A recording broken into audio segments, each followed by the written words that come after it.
Okay, Islam, I'm back. Okay, so the camera stopped. I have to say the date again. It's January the 29th, 2019. Yep. So I just got through telling you. Okay, hold on one second, because this is going to have to be part 2. Okay. Part 2, yeah, and I'm sending the camera to Dwayne Byfield, sending the video to Dwayne Byfield Bey, and I'll probably post it on Twitter as well.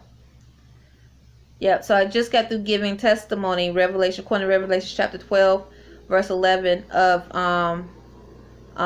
how spirits are able to engage where, or they can actually, you can feel a presence on you, and you can see that they're looking at the same thing you're looking at. As a light being, as a Moorish American, I can tell. Also, I gave testimony about when I was 16, 17 years old. My father was starting to open his business. He's an entrepreneur, and I received a call about my mother's remains being found, and after years of not knowing where she was. And I just went through, it's like I was depressed. I was dating pale skin boys, promiscuous. I never had that many partners, but the ones I did have, trying different acts of sex, whether trying, experimenting, and maybe trying anal or whatever. I was 16, 17 years old, and not realizing that I was probably being possessed 9 times out of 10 possessed, not 10 times out of 10 possessed, because afterwards, when I was about 18, something clicked in me. I just didn't want to have nothing to do with pale skin anymore. Yeah. Also, you say you notice when the Negro black males aren't able to engage, all of a sudden a pale skin come around you, because you dated pale skins as well. You didn't, yeah, because you were ignorant. You didn't know. You did exactly. How old were you? You were 14, 15 years old. And so, and then also, okay, it's like yeah. So, like I was saying, then so I've had telepathic thoughts sent to me about my father being homosexual. Usually there's a Negro black demonstrating that, or implying to be Freemason, after he tries to flirt or Mason. I think these are war tactics. These are war tactics, because also the military, and they also have sent thoughts about Moors at high position also doing homosexual acts. So when I was like 16, 17 years old, I was definitely manipulated. My father's about to open up his business as an entrepreneur. And he was working for a company for over 20 years. And definitely I could see it, because I just went through I was just out of control. Literally out of control. And I would say promiscuous, but others might not say. So what made me bring up anal sex, because I had this thought this morning. And this pale skin was actually looking at me, and a thought appeared, an older pale skin male, about a situation with this pale skin guy when I was 16 or 17 years old. So this lets me know how the unclean spirits be watching, and they are, because they know when we awake as divine souls and become conscious, we're going to strive to demonstrate who we are. We're going to raise our frequency as much as we can by not causing harm, by demonstrating our divinity, according to what is Islam, being a true Moor. A true Moor, we're going to try to follow what we are taught. And Prophet Noble Drew Ali's, what is Islam?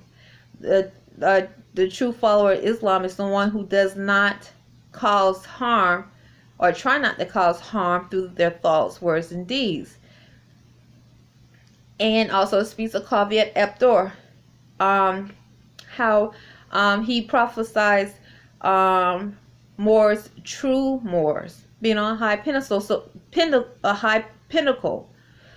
So I think it's important for me to keep saying that I'm trying to demonstrate myself as a true Moor. A true Moor is not going to value being a union with unclean spirits, whether they are from Mexico, El Salvador, China, Japan, India, Africa, a pale skin, the Negro blackie, whatever. It's not going to value that type of union because they know an unclean spirit is prophesied to be exterminated.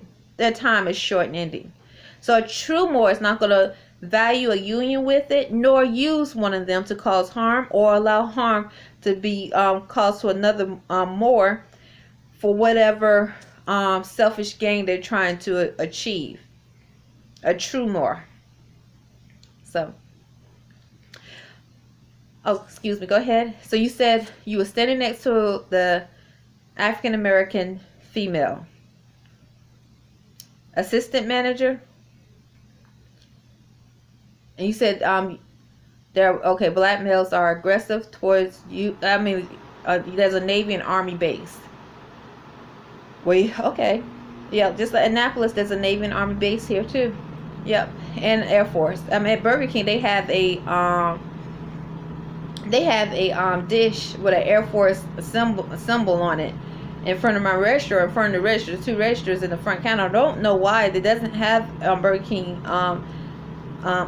icon on it, so I don't know. I people ask me, can I use the money here? I'm like, I can't tell you if you can or can't, because no manager has talked to me about this this military or this Air Force dish.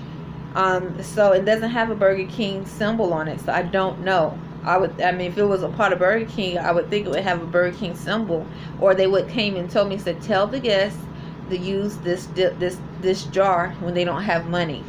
I can't, so so I recently found out about the Navy Academy being not far behind. There's one right behind Burger King, not too far from behind Burger King. I had no idea. But anyway, go ahead. So you were standing next to the black or African American female manager. Okay. Was she a manager? Hold on, I think somebody. Hold on, I think my phone is. Let me make sure. Okay, never mind. Thought my battery was going low. And what happened? She started mumming like you would when you have people having sex, and there was you gotta be kidding me, in front of customers. And there was, okay, you said there was a black male. Okay, so your back was turned towards from the black male. Your back was turned. You were standing next to her. Both of your backs were turned. She was next to you. And the black male had a Navy hat on, or a hat that said Navy, and a jacket that had Navy on it. And if the black female was making moaning noises, and you started to feel your genitals being attacked sexually in front of customers. Like this was a ritual in the open. Definitely was a ritual in the open. Because you're dealing with an unclean, filthy, and demonic spirit. They've been using them. We just didn't know that they exist. So she is a female, and she sat there in front of customers. Well, she was standing up next to you. Okay. What were you doing?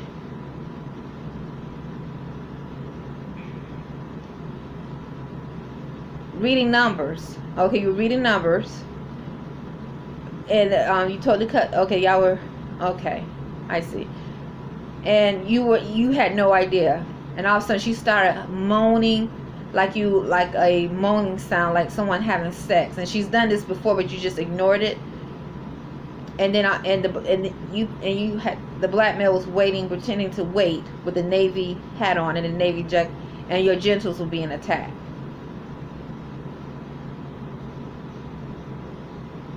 And you said many times you hear her say, "Take it." I told you I had the same thing, unclean spirit. Like something wrong with them, because like the females are like set. It's like setting their males up to breed. And the same with and they knew that we were sleeping. We didn't know what it was we were among, because it looked like us. These unclean spirits, they look like us. Kinky hair. You think, oh, it's a soulful Moor, but it's not. It's something else. And so so that black Negro female is like that female trying to breed its creature male. That's what you say. It's filthy, nasty, low life, disgraceful creature, black Negro male with females, with not females but soulful Moorish women. And the same, so that's the same with the females trying to breed with soulful Moorish men. Impersonating. Exactly. I told you, I'm telling you, I've seen, they will like hold their position, walk, cup their arm, their hand. Not just them, but I've seen the Spanish that speak Spanish from Mexico do the exact same thing. It's like I copy my behavior, my body language, because what they're doing is demonstrating how they are trying. They want to possess. So they call it coming in, using it. They want to possess. Okay? Because they've been impersonating soulful, divine souls for a long time. They knew we were sleeping and we didn't know. Excuse me. Let me tell you something what happened. I thought this was odd, but it's nothing big. But at Burger King, I was like, this is nothing big. This is just a situation. This was Monday. A pale skin dealing with that tip jar, not tip. I don't want to call it. I'm not calling it a tip jar because I don't know what it is. But the Air Force jar that's in front of both of the registers at Burger King. A pale skin was like, I'm short, a few cents or 10 cents. I said okay, and he went to go get it, or he looked at the tip jar. I think he took what was in the, not the tip jar, the jar that has the Air Force emblem on it at Burger King without the Burger King emblem on it. And I think he took a few cents out of it. Then he needed to go out to his car. Okay, it has a military sign on it, but it doesn't have. Yeah, okay, I don't have to repeat it. Okay. Then this is a pale skin. Okay. He got the change and brought it back to me. Then an Indian male, all right, came in after him, and he started. No, excuse me. It was another male came in at Burger King. Actually, he was already there. He was the next customer. He was already in Burger King when this happened. He was waiting. He was the next customer after the pale skin got money out of the jar that had the military emblem, Air Force emblem on it. He said, he called my name. He said, Rhonda, like that. And I heard he had an accent. I said, oh, yeah, that's my name, Rhonda. I said, and what's your name? He said, Jewel or something. I said, where is that? He said, where is that? I said, what's your name again? And he pronounced his name again. And I said, I tried to pronounce it. I said, where is that from? He said, he says Arabic. I said, oh, it's Arabic? I was like, oh, okay. I said, what does it mean in Arabic? He's because he, how he pronounced, when he stepped to me, he was like Rhonda, like that. I was like, what does it mean in Arabic? He said, I can only tell you. I don't know how to speak. I don't know how to tell you in Spanish. I know how to say it in Spanish. That's what he said. He said, I know how to say it in Spanish. I said, oh, you speak Spanish? And he like, yeah. I said, oh, okay, but your name is Arabic. I said, oh, how interesting. Yes, my name is Rhonda. Okay, yeah, that's my name tag. It says Rhonda. And I said, thank you for choosing Burger King. Your meal will be up shortly. Now, that's interesting. Your name is Arabic. So then, he went to the side to wait for his food. Then an Indian male came in, and he said, I know you. I say, okay, because I think they were already here, but they walked up to the register. Already inside Burger King, but they walked up into the register, and they said, I know you. I said, you know me? He said, yes, I know you. He said, you used to come to 7-Eleven 2 years ago. 2 years ago? I said, you remember me? He said, yes, you're good. I said, you remember me 2 years ago? And yes, he said, you used to come to 7-Eleven 2 years ago. I said, Oh, okay. Okay, I was like, that's a good memory. I'm listening. Yeah, you remember when I was telling you some of the African Americans would say go to 7-Eleven, or the Negro blacks that demonstrated odd behavior would start speaking about 7-Eleven after they, yeah, you remember after they would try to like have a conversation, and so they would like, yeah, you remember, okay, you remember that situation. Yeah, I don't know why they would say 7-Eleven. So when that, hold on one second, I got a cramp in my hand.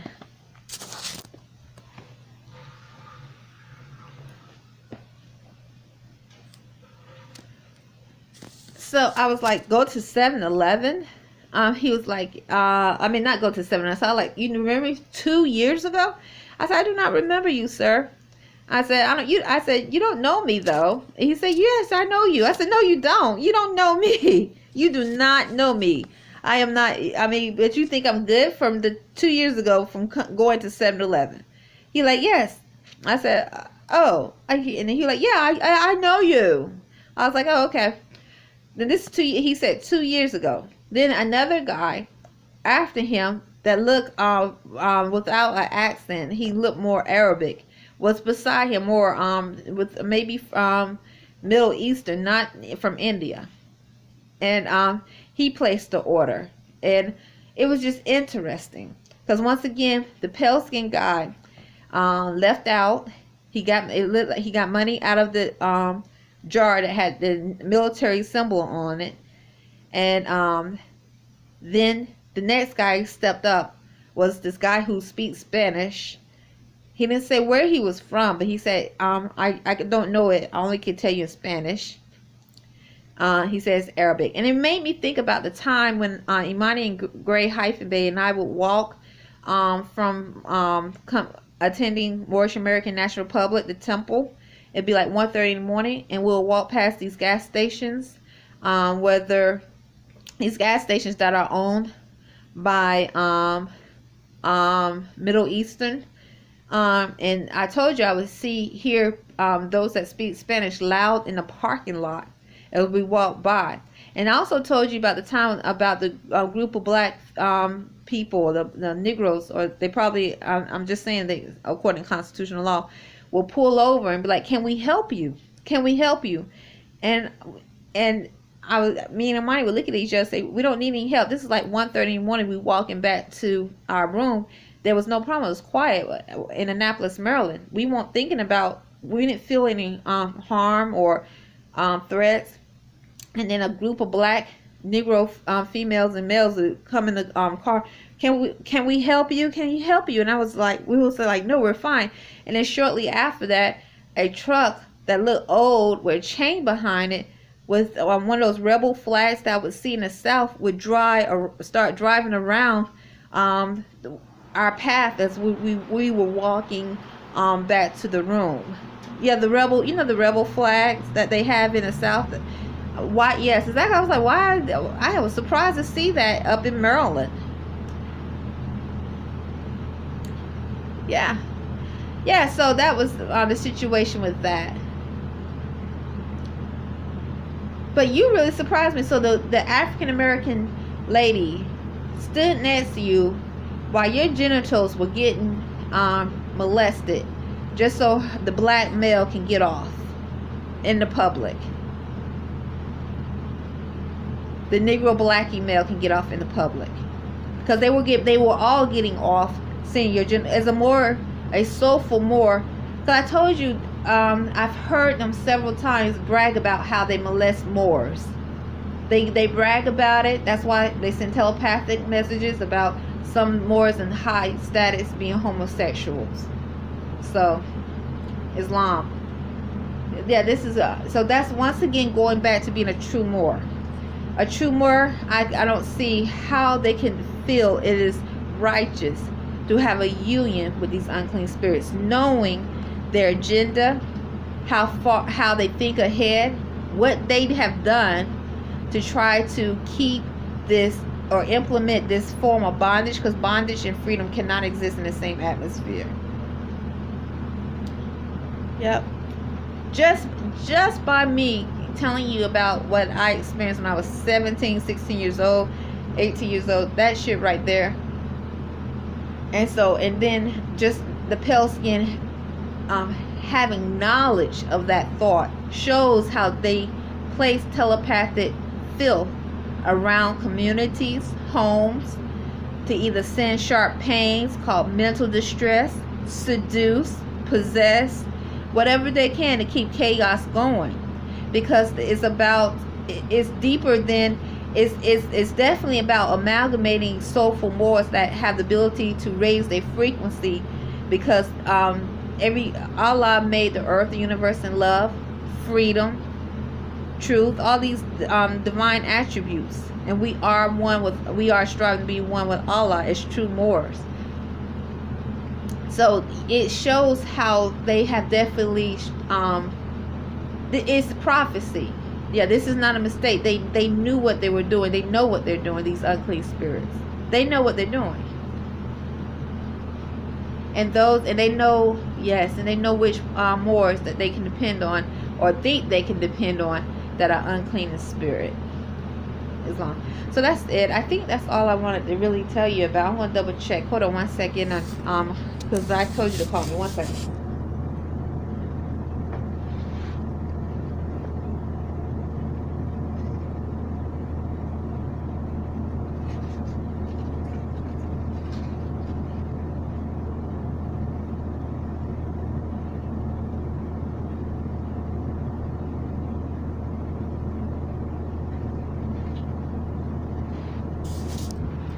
Okay, that's it. All I can tell you is right now, just tell my son Imani, great hyphen, to be mindful of his thoughts. Because if the females are, I've been telling them this anyway, but just by you telling me that about which I've experienced some things like that before, in a different manner.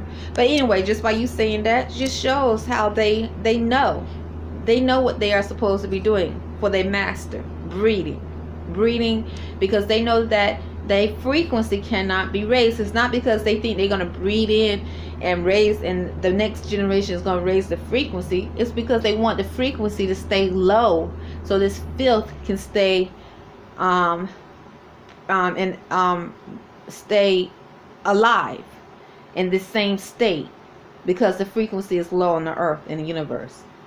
But if the earth and the universe is rising because of thoughts and consciousness arising, which usually is connected to not causing harm and living a divine life, then how can they exist? Because they want to exist in a state where they can molest, rape, and say we paid, and all types of filthy behaviors that they've been doing and showing on TV. Anyway, I'll talk to you later. All right. Oh, yeah, this is my testimony according to Revelations chapter 12, verse 11 and 12 as a Moorish American to Islam. Yep. No, Dwayne Buffett Bey hasn't called me. All right, I'll talk to you later. Yeah, it does take courage to but it needs to be done. Because I see it needs to be done. Islam. Bye.